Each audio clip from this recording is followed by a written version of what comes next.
jóvenes. Bienvenidos, auditorio. Estamos aquí nuevamente en su Radio Innovación. Les damos la cordial bienvenida a todo nuestro auditorio. El día de hoy, en nuestro gran programa, la transformación educativa, tenemos un tema muy importante, relevante para todas aquellas personas en el ámbito educativo. Comencemos.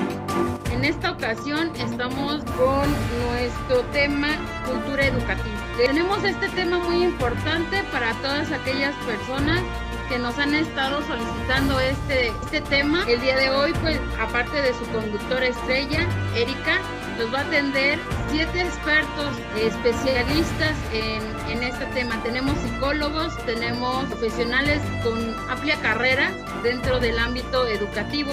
No se diga más, empecemos. Primero hay que saludar a nuestra área técnica. Tenemos en el área técnica a nuestra compañera Norma y a nuestra compañera Senier.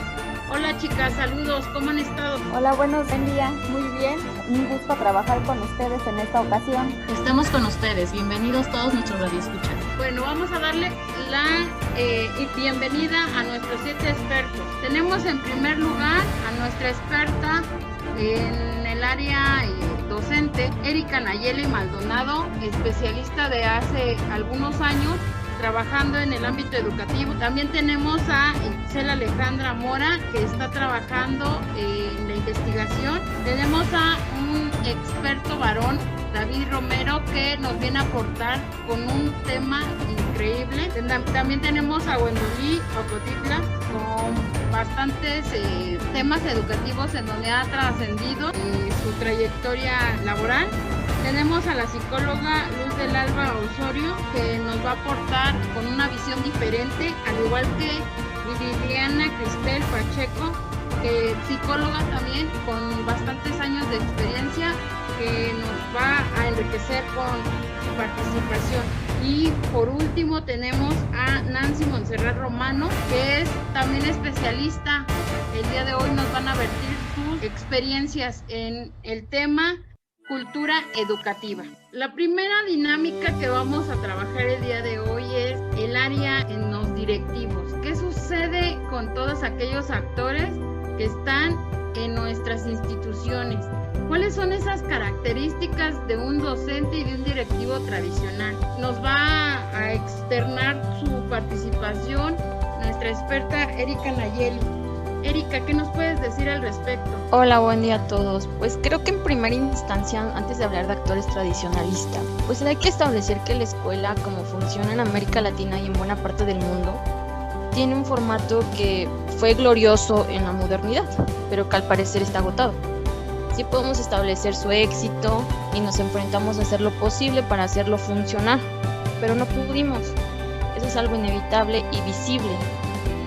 También hay que recordar que el sistema tradicional no deja ver a alumnos que aparentemente no quieren aprender, docentes que no saben cómo captar su atención, directivos que no pueden gobernar la institución y padres que ya no acompañan a sus hijos. Todos componen de cierta manera la crisis que se vive con distintos niveles de intensidad que afectan a la escuela en gran parte del mundo. Pero creo que es importante establecer que los principales desafíos a los que la escuela ha de responder en los países avanzados han sido la pérdida de ese monopolio que tradicionalmente tiene la información, porque es obvio que hay más información fuera que dentro de la escuela, y multiplicidad de valores que imperan socialmente y que lo hemos visto reflejados en la misma diversidad conceptual del mundo y la vida de sus profesionales, que resulta determinar un modelo educativo que satisfaga todas las expectativas de las familias y del conjunto de la sociedad. Por eso creo que lejos de establecer que es un actor tradicionalista, todos en conjunto han formado una serie de escuela que ha sido obsoleta. ¿Por qué? Porque nos enfrentamos a las determinantes donde una relación entre escuela, familia y sociedad ha cambiado. No podemos hablar y definir qué es un actor tradicionalista cuando nuestro propio sistema nos ha dado la explicación de que los docentes han superado muchas barreras y que estamos enfrentando grandes cambios. ¿Por qué? Porque la escuela tradicional era más exclusiva y dejaba muchos sectores de la ciudad fuera, y que en las últimas décadas debemos ver que avanzó. Pero hubo una consecuencia negativa, el público se hizo más heterogéneo, cuando el método de enseñanza de la vieja escuela estaba pensado para que todos los alumnos aprendieran de la misma manera y a igual velocidad, nos enfrentamos que ahora ha cambiado. Por lo que yo considero que hablar de actores en particular desde el punto tradicionalista ya es obsoleto, ya que esto implica que todo hay que verlo en conjunto y no como y conforme a los constantes cambios que estamos enfrentando, y que ahora cada actor tiene un rol específico con alcances concatenados. Creo que esa sería mi intervención al respecto. ¿Considerarías que un docente y un directivo están actualmente capacitados o se están capacitando? Deberíamos estar en esa constante capacitación, pero creo que hemos perdido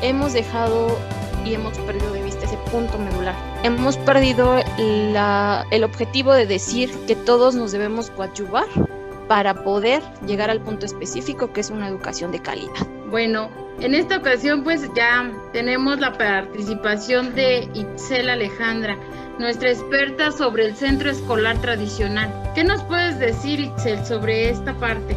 Ok, buenos días a todos, un gusto estar con ustedes en esta transmisión. Pues con respecto a ese tema yo podría considerar, lo primero que hay que saber es qué es un centro educativo. ¿A qué nos referimos con centro educativo? Si nosotros nos vamos al concepto básico, podremos decir que un centro es un lugar en donde se reúnen personas con un cierto fin, hacia donde van a llegar a una determinada meta. Y educación lo entendemos entonces como el proceso de socializar en los individuos, en donde se recibe, se asimila, se aprenden conocimientos y además se adquiere una conciencia cultural y conductual. A eso nos referimos con centro y educación. Si juntamos estos dos conceptos, podemos decir que entonces es un espacio físico en donde los individuos, o en este caso los alumnos, ingresan con la finalidad de adquirir educación, pero no solo aprendizajes, sino también situaciones emocionales, hábitos, acciones sociales, etc. Para saber qué es un centro educativo tradicional, nos tenemos que basar en dos aspectos importantes, que es la infraestructura y también lo que se conoce como el modelo de enseñanza y aprendizaje. Un centro escolar tradicional, entonces, cuando nosotros nos dicen ese término, nos vamos en nuestra mente e imaginamos que es una estructura en donde existen las personas esenciales de un centro, maestros, directivos y hasta ahí, ¿no? Una infraestructura en donde está el pizarrón tradicional, las bancas ordenadas, donde los niños son ordenados y organizados en filas, no hay tecnología, donde no hay otra cosa más que maestro-alumno, ¿no? Docentes en donde el escritorio siempre está al frente y no en otro lado, no lo podemos poner en otro lado porque esa es la tradición en un centro educativo tradicional. Un patio amplio con espacio para jugar, sin embargo no se les deja jugar a los niños o no se les deja hacer sus actividades recreativas por miedo a que les vaya a pasar algo. Y no hay tecnología, como ya lo habíamos mencionado. ¿Por qué? Porque se considera como un distractor. Entonces, cuando nosotros nos hablan de un centro educativo tradicional, eso es a lo que nuestra mente se imagina, donde los actores son básicos y no hay nadie más que alumno-maestro. Y también tenemos que hablar, cuando nos referimos a eso, a un modelo de enseñanza, en donde un profesor es el que siempre está dictando, el que siempre está transmitiendo conocimientos sin dejar que los alumnos hagan su parte. Se considera al alumno como una página en blanco en donde nosotros tenemos que llenarlo de información. A eso nos referimos con centro. Entonces, Itzel, ¿tú nos pudieras decir si seguimos con estos centros educativos tradicionales en nuestra actualidad? Esa es la pregunta. ¿Seguimos con estos centros? Sí y no. ¿Por qué? Porque tenemos ciertas cosas que venimos arrastrando de hace tiempo todavía, sin embargo que son útiles para nosotros. Por ejemplo, hace mucho en un centro educativo la memorización era primordial.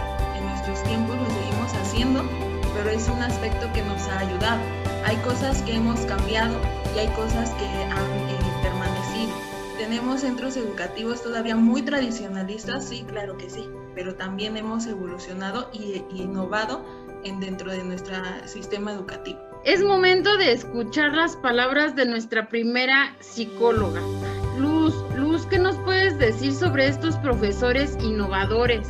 Ya hablamos de esta parte tradicional, y entonces ahora vamos a enfocarnos con estos profesores que denominamos innovadores. ¿Qué nos puedes decir al respecto? Hola, sí, pues comentar varios aspectos. Uno de ellos es que se habla que ellos tienen una característica de personalidad que les permite ser innovador a los profesores, pero a mí me gustaría explicar que primero, pues, qué es la personalidad, ¿no? Y esta se refiere a un conjunto dinámico de características de una persona a su organización interior que determina como individuos que actúen de cierta forma ante ciertas circunstancias. Y esta personalidad se integra de rasgos, y estos rasgos de personalidad son aquellas características que permiten crear una descripción exhaustiva de la persona, en este caso de los profesores o docentes, que nos permiten distinguirla. Hay muchos autores que manejan diversas como definiciones de personalidad, pero hay una autora que es Papalia, que nos menciona que la personalidad corresponde al conjunto de formas relativamente consistentes y de relacionarse con la gente y las situaciones que hacen única a cada persona, y que responde también esto a estímulos externos y internos, es decir, que la personalidad de los docentes innovadores se ve afectada por factores internos y externos. ¿Cuáles podrían ser los factores externos? Bueno, pues son los aspectos socioculturales, lo económico, lo técnico, y en el caso de lo interno, pues podría ser su formación o rol o función que cumple dentro de la escuela, o su motivación interna también son los que llegan a afectarlos, ¿no? Y de hecho, esto es algo, la personalidad es algo muy dinámico, es decir, muy cambiante.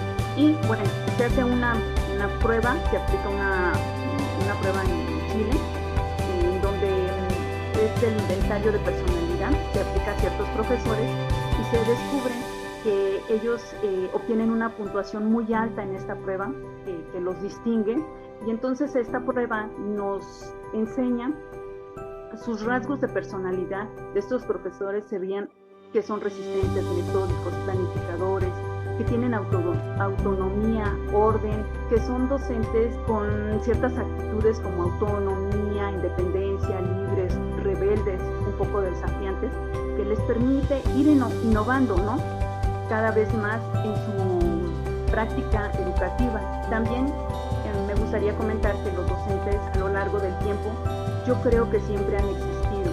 Esto ha permitido que cada vez se utilicen diferentes métodos de práctica educativa, y nos permite ir cambiando y mejorando y haciendo mejores intervenciones educativas. La personalidad es dinámica, esto permite que se pueda cambiar. Hay dos películas que a mí me gustaron mucho, que me gustaría recomendar, que es La sonrisa de Mona Lisa. Es una película que habla sobre una profesora que transforma la visión que tiene de la vida y de la sociedad en una época donde la mujer, pues nada más su aspiración era casarse y formar un hogar, ¿no? Y ella es una profesora innovadora, ¿no? También hay otra película que nos hace ver un poco más cómo es la personalidad de estos docentes innovadores, que es El Club de los Poetas Muertos, donde la figura del profesor que plasman allí es capaz de ilusionar a sus alumnos a través de la literatura, y presenta al docente no solo como un mero transmisor de conocimiento, sino como una inspiración y motivación para formar seres libres, responsables, humanos, y donde se puede ver la creatividad y la innovación. Es lo que, mi comentario sobre este tema. Bueno, es el momento de nuestro sociólogo David. El día de hoy nos va a hablar de la evolución de esta sociedad.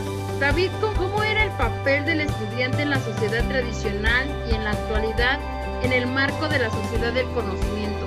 ¿Qué aportaciones nos puedes decir al respecto? Hola, buenos días a todos los que escuchan en esta transmisión. Bueno, pues para responder esta pregunta quiero basarme en tres autores que me gustan mucho: Freire, Albert Einstein y Malcolm Knowles.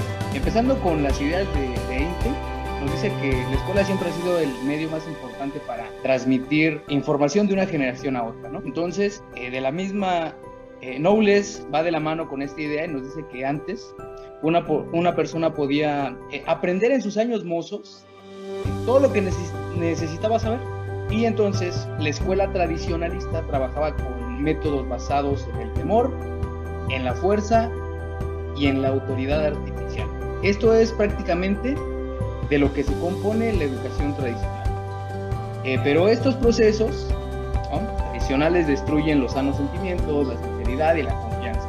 Entonces, ante toda esta estructura, el papel del estudiante siempre era el de un rol, o tenía un rol pasivo, ¿no? Quien estaba bajo la tutela del maestro, recibiendo y almacenando información. Este era el papel del estudiante en la escuela tradicional.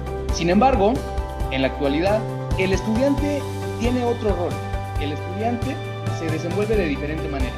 Podríamos decir aquí que para nosotros la educación es lo que ocurre en la escuela, ¿no? Lo que nos enseñan. Pero en la actualidad debemos de convencernos de que estudiar es lo mismo que vivir. El rol del estudiante, por lo tanto, es actuar, ¿vale? Es más bien tener la facultad de aprender, ¿no? Aprender.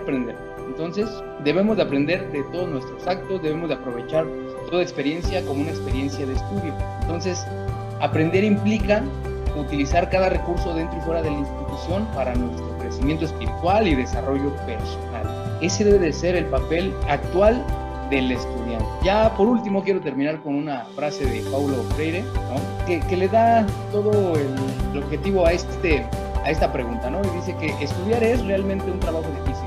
Exige de quien lo hace una postura crítica, exige una disciplina intelectual que no se adquiere sino practicando.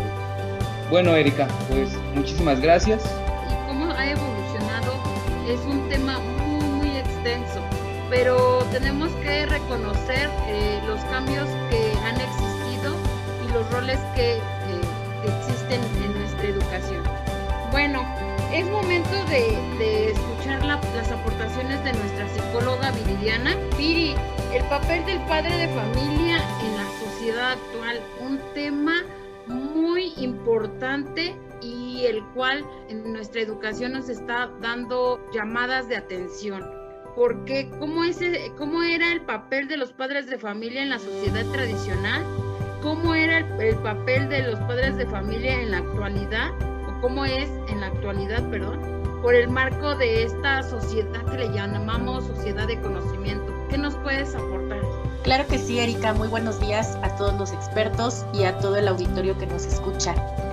Como bien dices, es un tema muy importante, un tema bastante extenso, pero bueno, quiero resumirlo en una participación. Y como sabemos, la familia es la base de toda la sociedad, refiriéndonos a la familia nuclear, es decir, padres de familia, hermanos o hijos. Ellos son los principales actores que van a formar la personalidad de los niños, en este caso pues los alumnos. Partiendo de diversos autores y de fundamentos teóricos, la familia tradicional mexicana, como tú lo mencionabas en tu pregunta, está formada por padre, madre e hijos, y bueno, no es otra cosa más que una constante fuente de valores y tradiciones.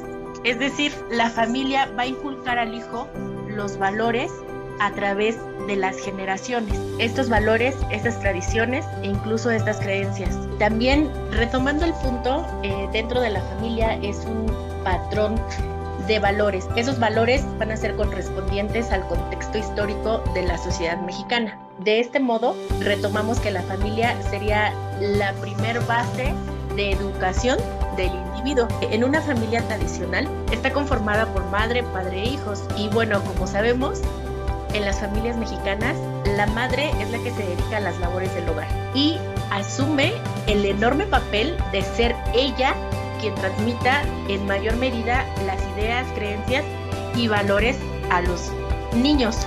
¿Por qué razón?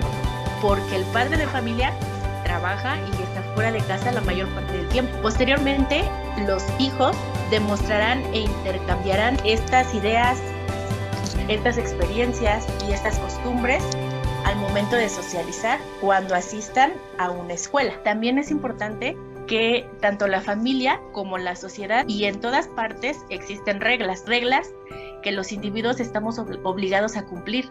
De esta manera vamos a generar orden y vamos a aprender a comportarnos en cualquier núcleo social en donde nos encontremos. Anteriormente, la familia era quien ponía esas reglas o esas normas, pero si alguno de los miembros no estaba de acuerdo en cumplirlas, pues la familia tomaba como segunda opción la parte religiosa.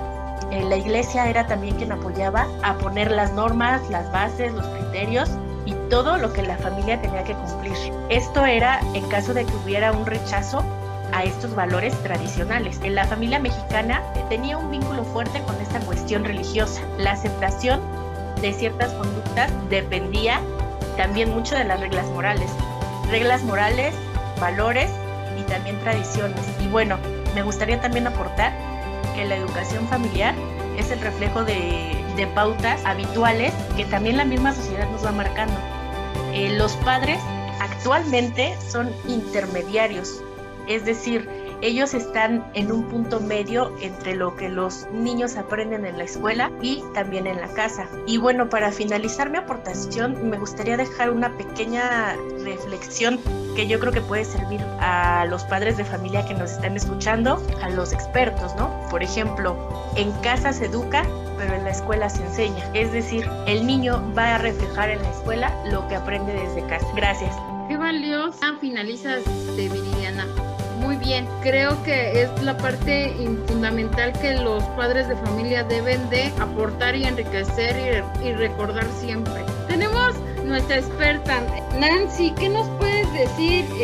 Es un tema muy importante en tu especialidad sobre la visión que se encuentra dentro de la comunidad, cómo tratar esta comunidad, cómo era la percepción de la comunidad con respecto a las instituciones escolares en la sociedad tanto tradicional como en esta sociedad de conocimiento. Hola, buen día a todos tus oyentes, un gusto estar en tu programa.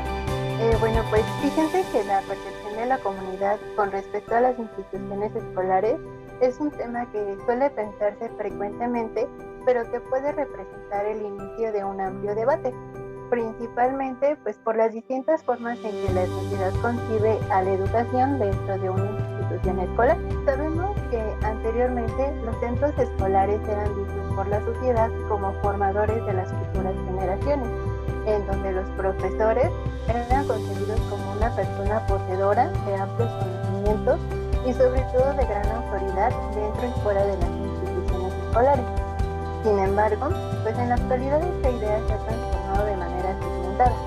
Con segmentada me refiero a que una parte de la sociedad aún ve a las instituciones como aquel lugar en el que recae la gran responsabilidad de educar, digamos una concepción tradicional, mientras que otra ha dejado esa idea atrás y ha abierto su mente ante un nuevo principio en el que las escuelas sean verdaderas fuentes de transformación de los educandos.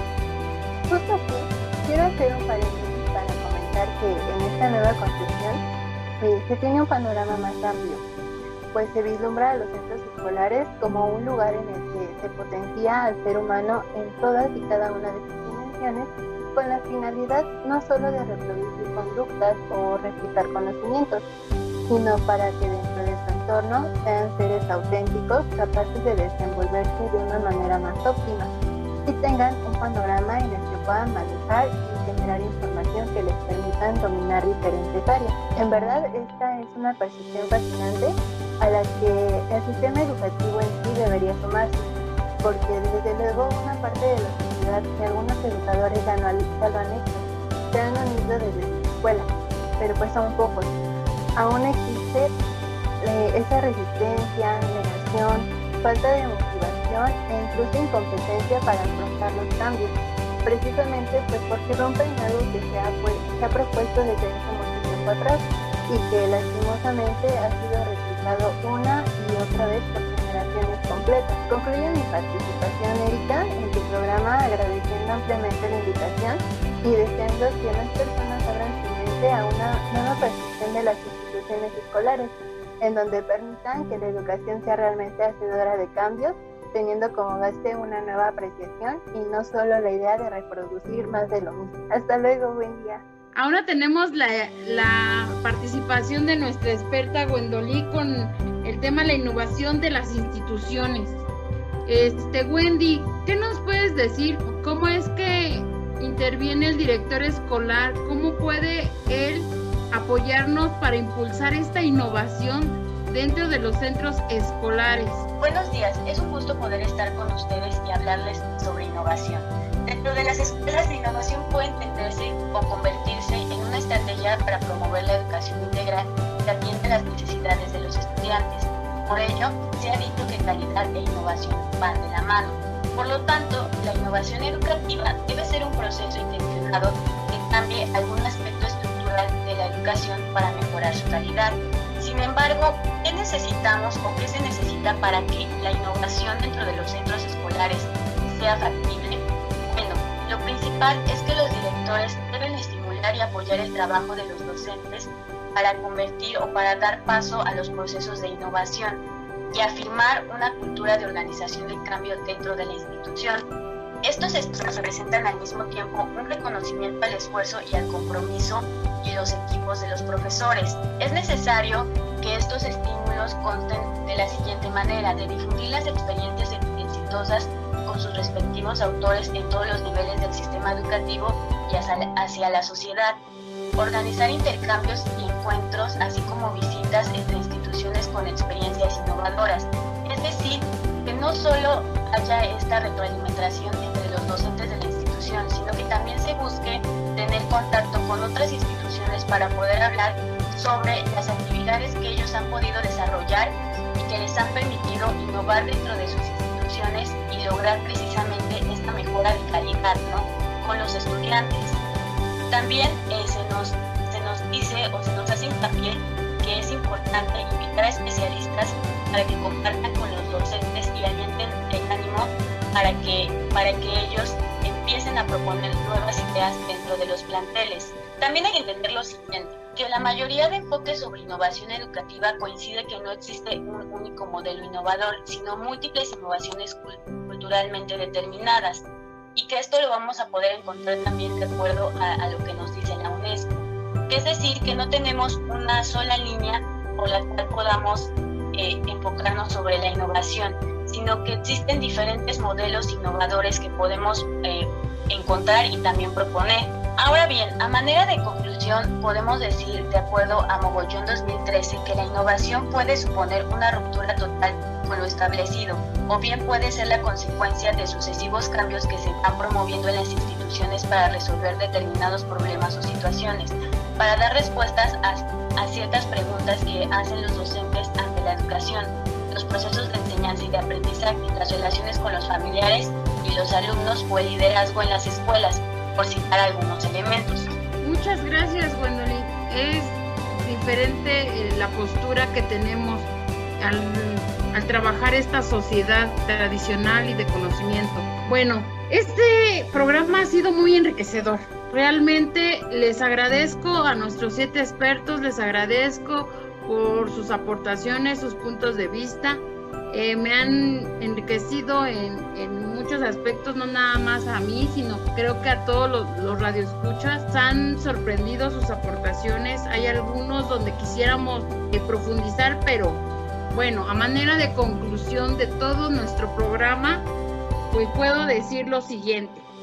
La cultura educativa es una temática muy amplia, ya que demanda de una revisión profunda en todo el sistema educativo. Dentro de las instituciones, pues hay un desafío muy grande, que es el promover esta escuela con una autonomía, con una flexibilidad, una democracia, relacionado principalmente a los diversos contextos que existen y estos valores que deben de estar presentes dentro de nuestro nivel educativo. Como bien lo decían, hay actores educativos que son los pilares para fortalecer acciones colectivas, para atender las necesidades que nos plantea no solo el sistema, sino nuestra comunidad y nuestra sociedad en general. Estos actores, sin duda, fungen diversos roles de acuerdo a la época que vivimos. Hablamos de sociedades tradicionalistas, pero también sociedades del conocimiento. Entonces no debemos de quitar de la mano que estamos hablando de épocas diferentes. Estas dos sociedades que el día de hoy de alguna forma pusimos en un ring para contraponer estas ideas, retomemos que es importante algo en ambas sociedades.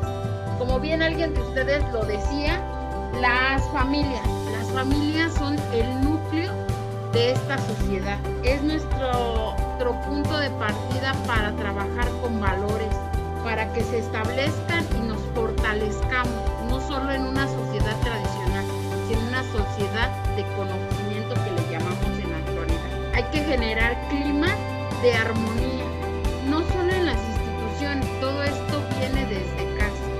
Entonces, sin duda, tenemos mucho camino por recorrer, tenemos que fortalecer esta educación, tenemos que hacer una cultura educativa, sin duda, pero desde las raíces.